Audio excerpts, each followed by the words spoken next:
Scusate, c'è una luce pessima. Adesso si dovrebbe vedere qualcosa.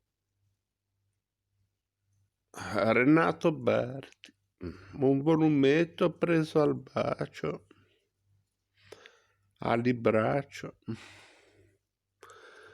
Un pittore italiano a Parigi, 1884-1939. Un altro italiano che a quei tempi se n'era andato a Parigi in cerca di fortuna. Ma vediamo un po' meglio questo bel volumetto, che tra l'altro avevamo già recensito anni fa.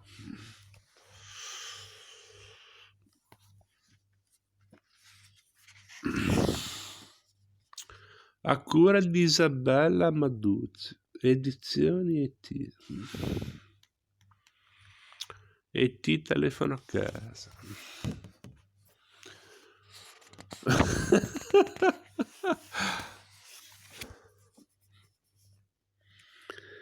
alla mia nonna, for my grandmother.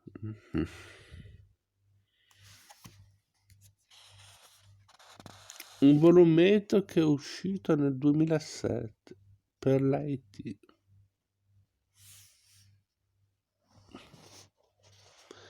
Non so se si legge qui, se si vede. Naturalmente non mette a fuoco.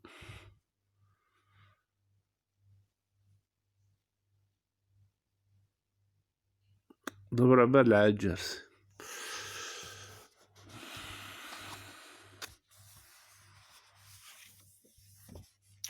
Sommario.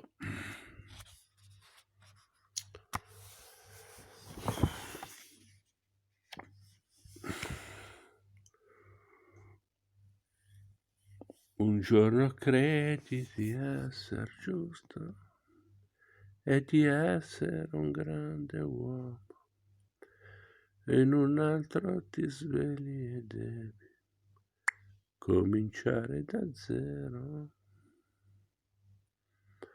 Situazioni che stancamente si ripetono senza tempo. Una musica per pochi amici, come 3 anni fa.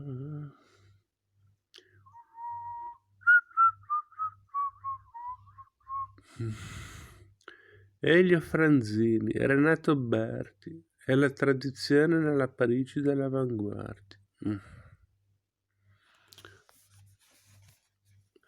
La vicenda artistica di Renato Berti, che Isabella Maduzzi ricostruisce con grande finezza e capacità critica, genera senza dubbio alcune riflessioni generali. Siamo nella Parigi del primo Novecento, in un'epoca in cui, morto Cézanne, non si può non tenere conto della sua straordinaria e rivoluzionaria lezione di stile. Picasso, i simbolisti e le varie avanguardie comprendono, ciascuno a proprio modo, che un'epoca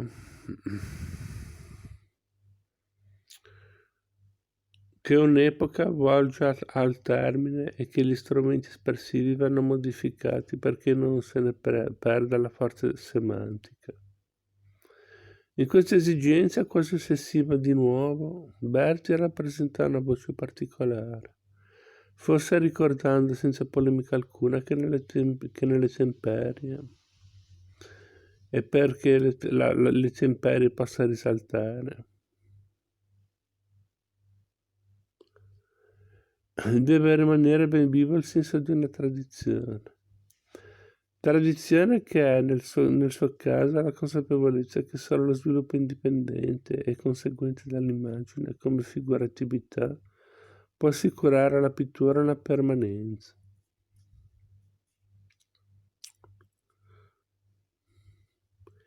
La garanzia che il valore del pittorico non sia solo nel significato, bensì anche nel significante. Nel valore intrinseco delle linee, dei colori, delle forme e del disegno.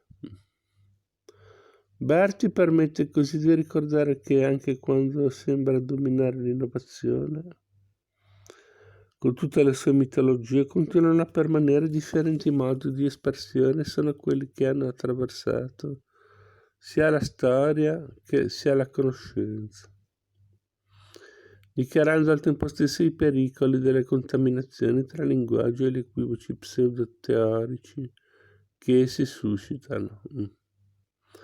Senza dubbio possono esistere commistioni e la storia delle arti novecentesche ne fornisce un ampio repertorio di esempi. Peraltro anche lo stesso Berti, attento all'evoluzione della grafica, può essere un esempio. Tuttavia una pittura tradizionale come quella del Berti, tutta basata sul disegno e sul colore, ha per noi anche a distanza di quasi 100 anni un valore metodologico.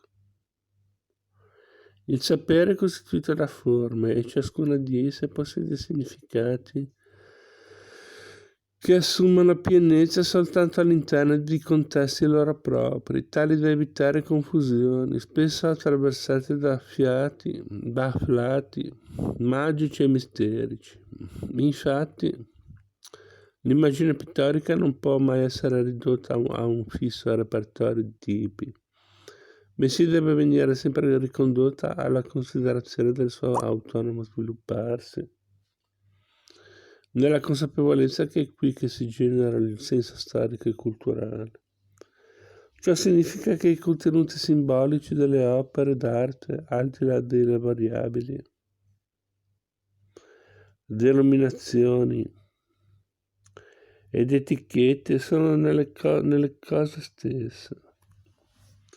E ciò impone